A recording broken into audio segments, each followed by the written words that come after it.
Before you dive into the electrifying clash that redefined political discourse and late-night television, ask yourself, are you ready for the unvarnished truth?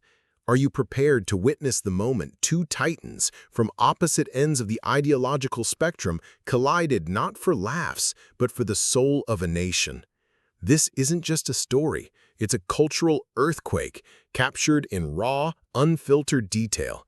If you want to stay connected to the pulse of what's really happening, if you crave the stories that cut through the noise and leave you breathless, then hit that subscribe button now. Give this video a like if you believe in honest, no-holds-barred analysis, and comment below with your predictions for who truly won this epic battle.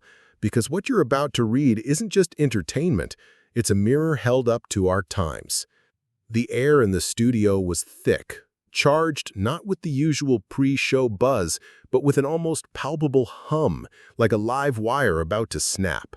The lights had dimmed to a dramatic, almost theatrical glow, yet the energy crackled, a static charge that promised more than just another segment. The audience, a familiar sea of faces, shifted in their seats, their murmurs hushed to a collective breath. They knew. This wasn't going to be the usual late-night fare, no carefully rehearsed banter, no polite political softball. This was live. This was dangerously unscripted. On one side, Steven Colbert leaned back in his iconic chair, a signature smirk playing at the corners of his lips. His posture was one of practiced ease, a seasoned ringmaster ready to orchestrate the evening's comedic symphony. He held a stack of index cards, flipping through them with an almost dismissive flick of his wrist, feigning disinterest, yet every fiber of his being was coiled, alert. Across the polished desk, bathed in the same theatrical light, sat Caroline Leavitt. Her arms were folded, a defensive yet defiant gesture, and her face was a mask of composed resolve. She looked as if she'd been waiting for this exact moment her entire life. Every calculated breath a testament to her readiness. The tension between them was undeniable, a living entity that vibrated in the space. Not the playful flirtation of actors, but the taut, electric silence that precedes a thunderclap. Colbert finally spoke, his voice smooth, laced with a familiar irony. He didn't look up from his cards. "You've been called the rising star of the new right. I mean, if politics were off-Broadway satire, you'd be selling out tickets." Laughter, loud and immediate, erupted from his liberal-leaning audience, a wave of affirmation designed to disarm. Caroline didn't flinch. Not a muscle twitched in her composed face. Her voice, when it came, was steady, a low, controlled challenge. "Is that your opener, Stephen?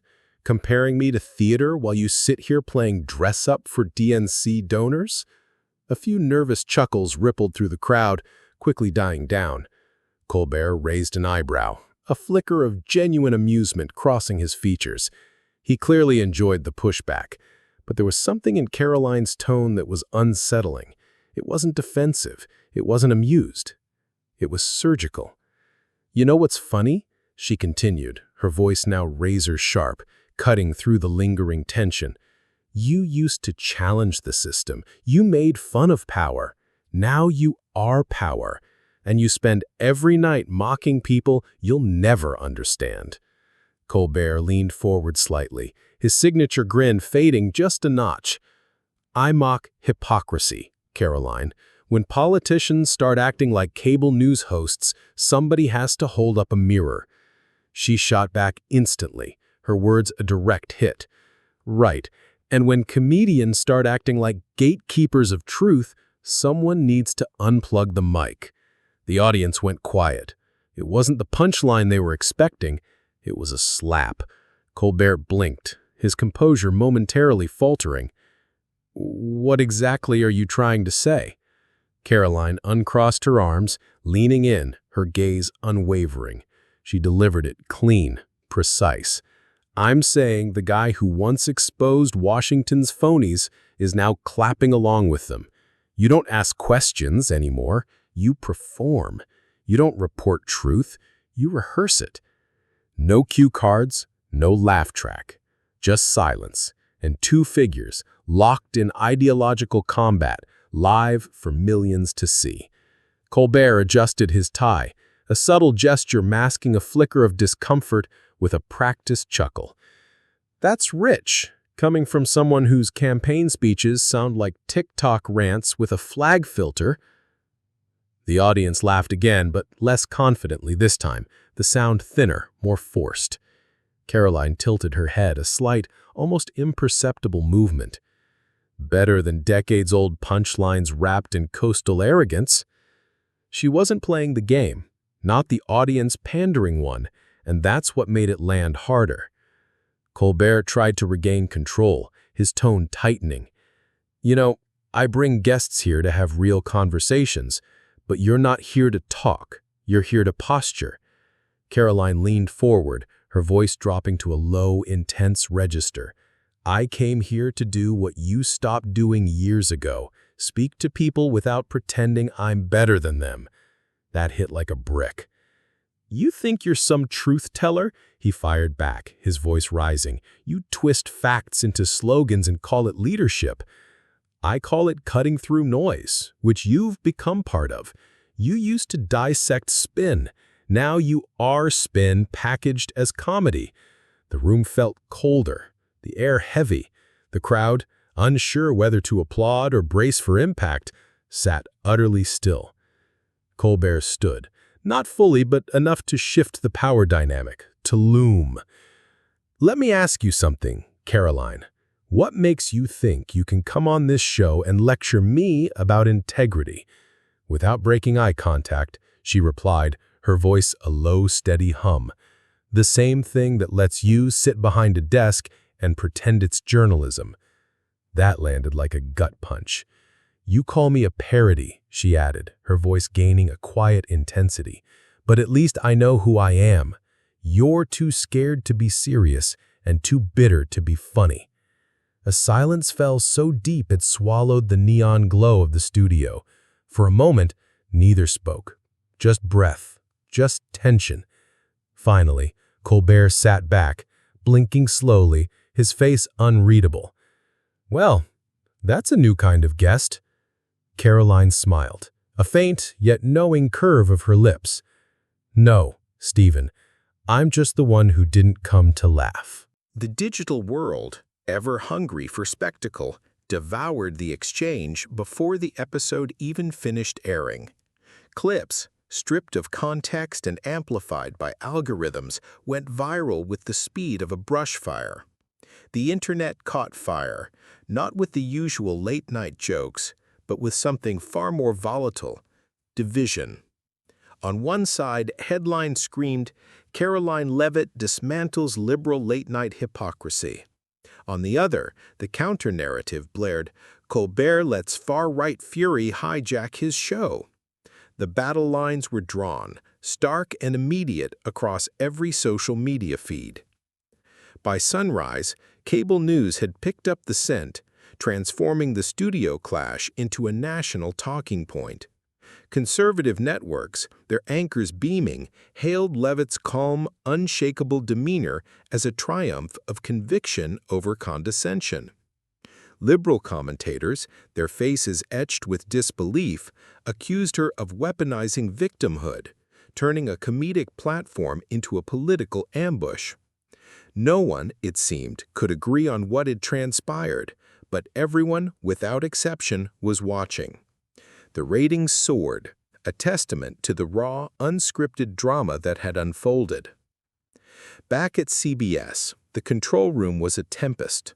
Producers argued in hushed, furious whispers about whether the episode should even air unedited, fearing the fallout, the accusations, the sheer unpredictability of it all. Steven Colbert, however, sat in his dressing room sipping coffee silently, his gaze distant. For the first time in years, the master of the room wasn't sure who had won it. The familiar echo of applause, once his comfort, now felt hollow, replaced by the unsettling silence of a battle fought on new, unfamiliar ground. Meanwhile, Caroline Leavitt was already 3 moves ahead. Before the morning dew had evaporated, she was booked on 3 major morning shows, a whirlwind of interviews that cemented her newfound celebrity. She wore the same navy blazer, a subtle nod to the previous night's uniform, and her smile was the faint, knowing smirk of a chess player who had just executed a brilliant, unexpected checkmate. "This is why they hate me," she told one interviewer, her voice radiating a quiet confidence. "Because I don't apologize for saying what millions of people are already thinking."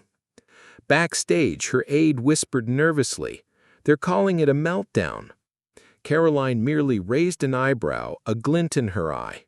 "Good, meltdowns mean we're hitting nerves." Across town, Colbert was in makeup again, the usual pre-show banter muted, his own demeanor quieter than usual. One of his writers, a young man with nervous energy, tentatively asked, "Want us to write a comeback?"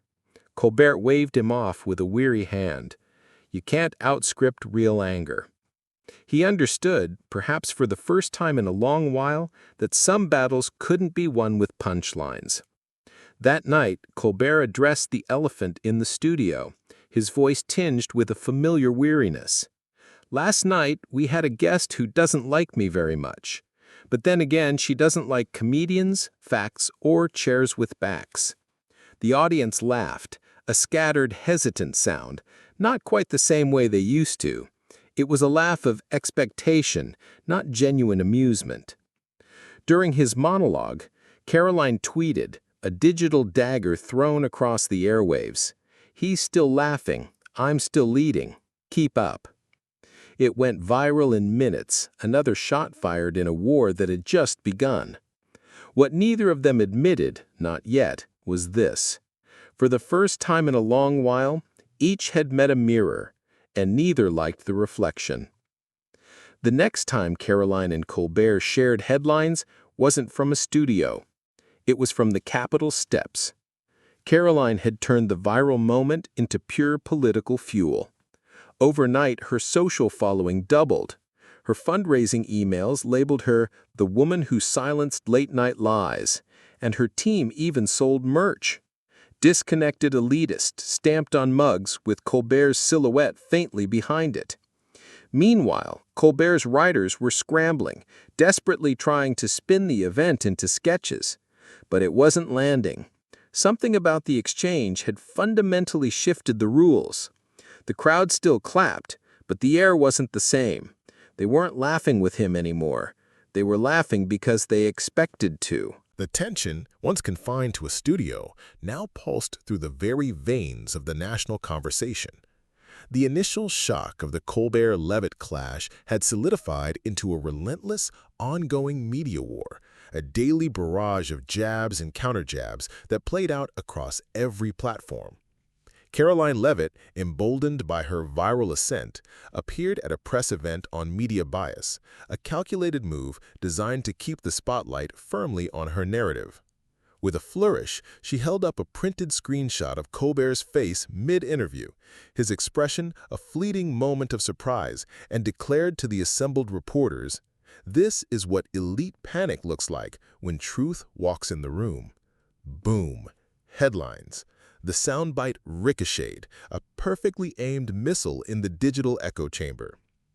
Colbert, ever the showman, clapped back during a live monologue.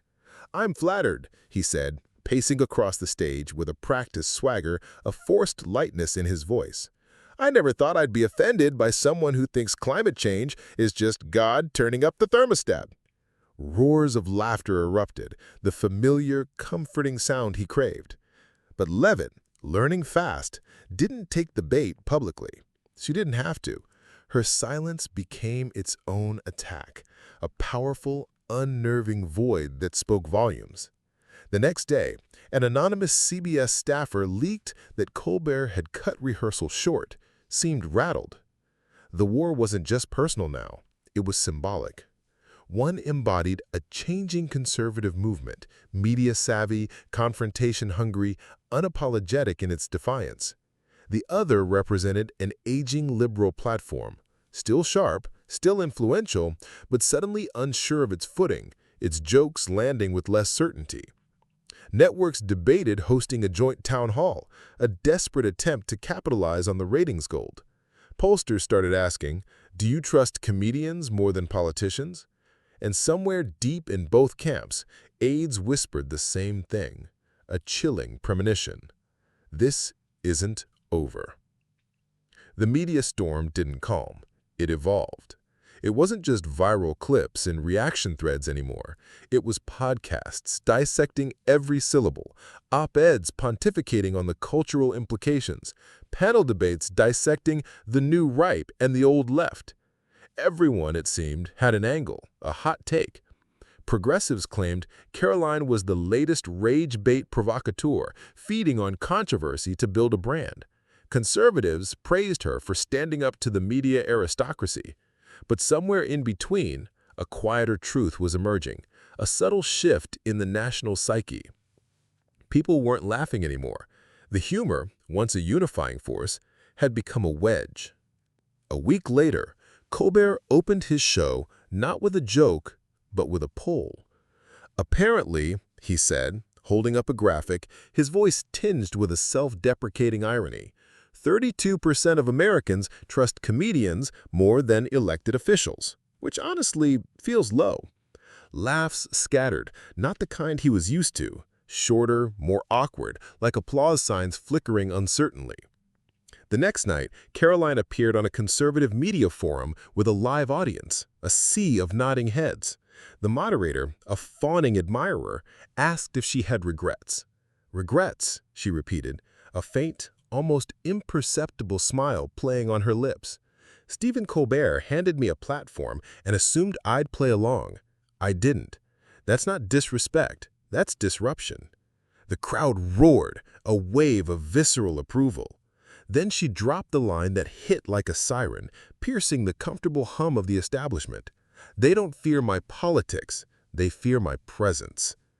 Clips hit the internet like sparks on dry leaves. Soon, her face, unsmiling and resolute, appeared on the cover of a major magazine. The headline, stark and prophetic: "The Culture Clash Candidate." Colbert responded the only way he knew, with satire. He ran a sketch parodying her as a robot that only said freedom, media lies, and liberal tears. It didn't land. Even his staff noticed, a quiet murmur in the hallway. "It's not funny if she wants to be mocked," one said, a chilling observation. A national columnist wrote, "The line between late-night humor and campaign fuel is gone, and in its place is a new battleground where punchlines can win primaries." Producers, desperate to reignite the ratings, reached out to Caroline for a rematch appearance. She declined. "I already took the mask off," she said in a tweet. "No need to sit through the costume change." The battle lines were drawn, but this wasn't about one moment anymore. It was about who got to define the moment. By now, the feud had taken on its own life. It wasn't just a clash between a rising conservative voice and a liberal icon. It had become a cultural divide, televised in real time. The headlines had shifted. No longer Caroline versus Colbert. Now it read something else entirely. Gen Z fire meets late-night royalty, and neither side was backing down. The cultural divide, once a simmering undercurrent, now roared like a wildfire, fueled by every soundbite and every silence. Steven Colbert's team, desperate to regain control of a narrative that had slipped through their fingers, began booking a parade of political analysts. Their mission? To contextualize the viral moment, to frame Caroline Leavitt as a fleeting phenomenon, a calculated anomaly. He aired segments comparing Caroline to historical figures, rarely kindly.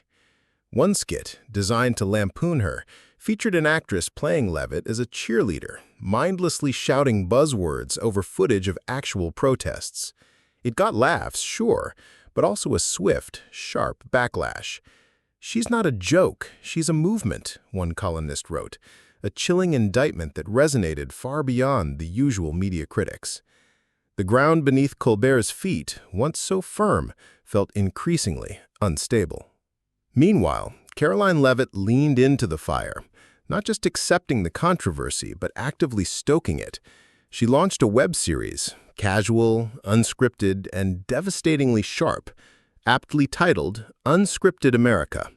The first episode, a direct broadside, was titled Disconnected Elitists Don't Get the Last Word. It clocked over 4 million views in 48 hours, a testament to her raw, unpolished appeal. And she didn't stop there. In a campus appearance at Georgetown, she referenced Colbert directly, her voice cutting through the academic air. "They say I'm dangerous because I don't wait for permission to speak. That's not danger, that's freedom." The standing ovation that followed was thunderous. The next day, a trending hashtag erupted. #DisconnectedSteven. The late-night king wasn't just defending his stage anymore, he was defending his legacy, and it was slipping. Colbert addressed the trend in a Thursday monologue, his voice tinged with a forced bravado. "Apparently, I'm now disconnected from what? Wi-Fi, facts, reality, or maybe just Caroline's delusions." Laughter rippled through the studio, but even he could hear it. Lighter, shorter, more awkward than before. He stared at the camera for a beat too long, his eyes holding a vulnerability rarely seen. It wasn't a punchline. It was a pause. Caroline responded within the hour, a clipped, 15-second video from her car. No polish, just words. "Steven, if you're feeling disconnected, maybe start listening, not joking." It ended with a deliberate wink. Millions watched. This wasn't politics as usual anymore. This was the new language of influence. Fast, sharp, platform-agnostic, and deeply personal. And in that battlefield, both were wounded, but only one was gaining ground. Off-camera, the relentless pressure began to take its toll. For Colbert, the studio, once his sanctuary, had started to feel smaller. The laughter no longer echoed, it ricocheted, a mocking sound that bounced off the walls. After 15 years of shaping political comedy, he felt something shifting beneath his feet. It wasn't just the rise of a new generation, it was the loss of reflexive reverence. He found himself watching old tapes of himself, grilling politicians, confronting narratives, pushing buttons. But now, unsettlingly, he was the button being pushed. At home, in the quiet intimacy of his living room, he admitted to his wife, his voice low, "She doesn't scare me, but what she represents does." Caroline was sharper than ever in public, her energy seemingly boundless. But behind closed doors, even her closest staff noticed the fatigue etched around her eyes. "You okay?" one of her aides asked, after a brutal media round. She smiled without teeth. "Always," she replied. But she wasn't sleeping much. The attention was a wildfire, thrilling, intoxicating, but unrelenting. She was no longer just a guest on a late-night show. She was a symbol, and symbols don't get to rest. One night she scrolled through her mentions, a toxic mix of praise and hate. America needs more like her. She's a fascist Barbie, truth bomb queen, dangerous. She turned the screen off, the glow reflecting in her tired eyes. In private, her father called. "I saw that Colbert thing. You good?" She hesitated. "I want an argument." "That's not what I asked." She paused, then quietly, "I don't know." Across the country, voters weren't even talking about policies anymore. They were debating tone, presence, dominance. Leavitt versus Colbert had become bigger than either of them. Memes, reels, protest signs, two public figures fused into a cultural reckoning. Networks, sensing the seismic shift, wanted more joint panels, debates, specials. One even proposed a live town hall hosted by Colbert, moderated by Caroline. Insane, but not impossible. Meanwhile, Caroline sat in her office staring out at DC's night skyline, the city lights a distant, indifferent hum. Her advisor dropped a memo on her desk. Approval ratings jumped again, especially with Gen Z. She didn't smile. "Steven's bleeding with independence," the advisor added. Still no smile, because deep down, Caroline knew winning the moment wasn't the same as winning the war. And this wasn't over. It was only changing form. The offer hit both inboxes the same day. A televised, unscripted conversation. No moderators, no editing, just the two of them, face to face again. Colbert didn't reply right away. He stared at the email like it was a dare, a gauntlet thrown. This could be a disaster, his producer warned, his voice laced with dread. Or history, he muttered, a glint of the old fire in his eyes. Caroline read the subject line aloud to her team. Silence. Her comms director finally asked, "Wouldn't that just hand him a second round of airtime?" She leaned forward, a predatory gleam in her gaze. Not if we control the tempo this time. And so it was set. Live, unfiltered. Leavitt and Colbert. 1 hour, one nation watching. The promo trailer didn't need theatrics. Just a title card and raw, unedited footage of their last confrontation. A stark reminder of the tension that had captivated a nation. The internet exploded, a digital roar of anticipation. On the day of the event, the crowd outside the theater stretched for blocks, a curious mix of protesters and fervent fans, holding signs that blurred the lines between political rally and cultural spectacle. Comedy isn't coverage. Truth doesn't trend. Caroline, 2028. Satire isn't strategy. Inside, cameras rolled, silent witnesses to the unfolding drama. No cue cards, no applause signs, just 2 chairs, 2 microphones.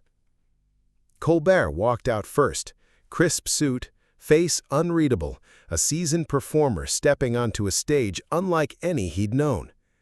Leavitt followed, no notes in hand, just steel in her gaze, a warrior entering the arena. The air crackled, not with the static of a TV studio, but with the weighty silence of history in the making. Colbert started, his voice measured, devoid of its usual comedic inflection. "Before we begin, I'm not here to be your villain, but I'm not your stage either." Caroline nodded, her response immediate, sharp. "And I'm not your punchline, but I won't be your footnote either." The conversation began civilly, circling familiar topics, media bias, the role of satire, the creeping polarization of the country. But 15 minutes in, the veneer cracked. Colbert leaned in, his voice tightening. "You don't think you're a parody? You speak in slogans." Caroline snapped back. "And you think you're a journalist in a suit?" The crowd stirred, a collective intake of breath. No laughter, just the heavy silence of recognition. "You think mocking people makes them change?" she continued, her voice dropping, gaining a quiet power. "All it does is deepen the trench." Colbert countered, his own conviction rising. "Mockery is resistance, and right now we need to resist dishonesty." Caroline's voice dropped further, a low, piercing tone that hit like a bell. "Then maybe resist your own comfort, because that's where the real dishonesty lives." For a moment, they just looked at each other. No lines, no roles, just 2 people, raw, challenged, uncomfortable. And that silence, more than any soundbite, told the truth. Neither of them came to win. They came because neither could afford to walk away. The final 20 minutes of the live special felt less like a debate and more like exposure, not of ideas, but of selves. The crowd wasn't cheering anymore. They were leaning forward, quiet, caught in something rare. 2 public figures running out of performance.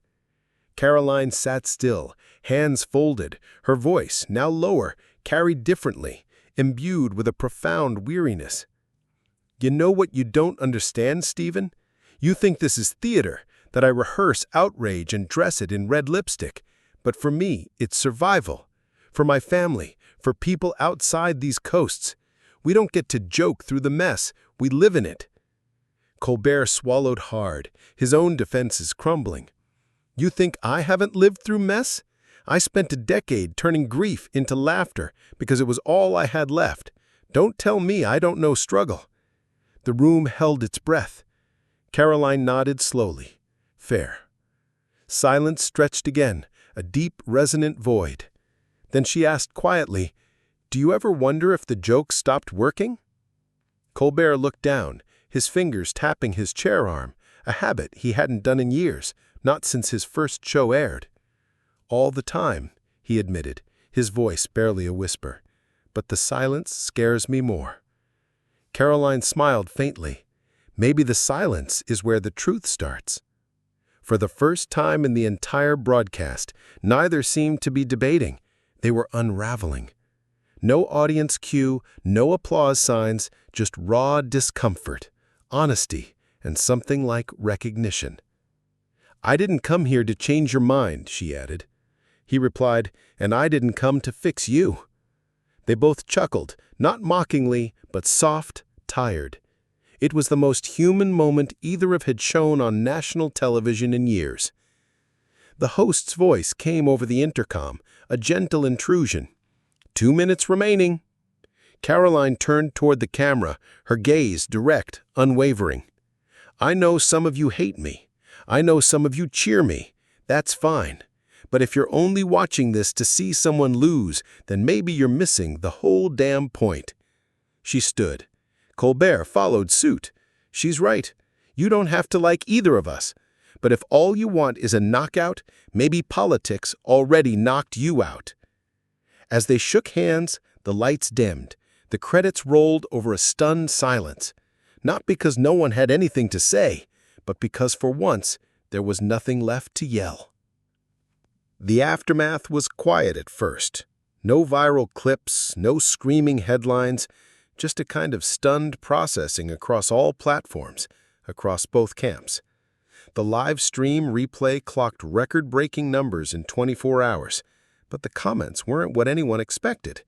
Not "she destroyed him," not "he roasted her."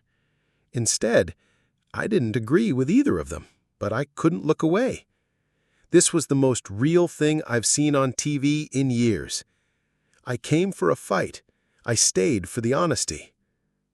Even late-night shows that typically mocked both parties were quiet for a few nights.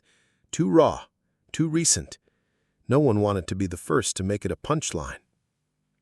Caroline received an email the next morning from a retired teacher in Michigan. It read, "I haven't voted for 10 years. I thought everyone in politics was a cartoon. But last night you seemed real. Thank you." She didn't reply, but she screenshotted it and pinned it to her wall. Steven got one too, from a young comic in Brooklyn. "I used to copy your delivery in the mirror. Last night reminded me why. Thanks for showing up as you, not the role." Colbert printed it out and folded it into his notebook, where it sat behind a page scribbled with the words, "Don't fake the fire." Weeks later, the story still lingered, not as a controversy, but as a cultural checkpoint. Political influencers discussed the Leavitt-Colbert model as a case study in vulnerability. Universities invited both of them separately to speak on polarization. Neither accepted. They weren't looking to recreate the moment, because maybe that's what made it matter. It wasn't designed to go viral. It just was. A collision of belief and experience, of humor and hurt, of a young political lightning rod and an aging cultural barometer. Both realizing, maybe for the first time, that they weren't so different in their isolation. One had a stage, one had a microphone, but both on that night had no armor. And that, more than any applause or backlash, left a mark, not on ratings, not on polls, but on the country, where two sides looked at each other for just long enough and didn't flinch.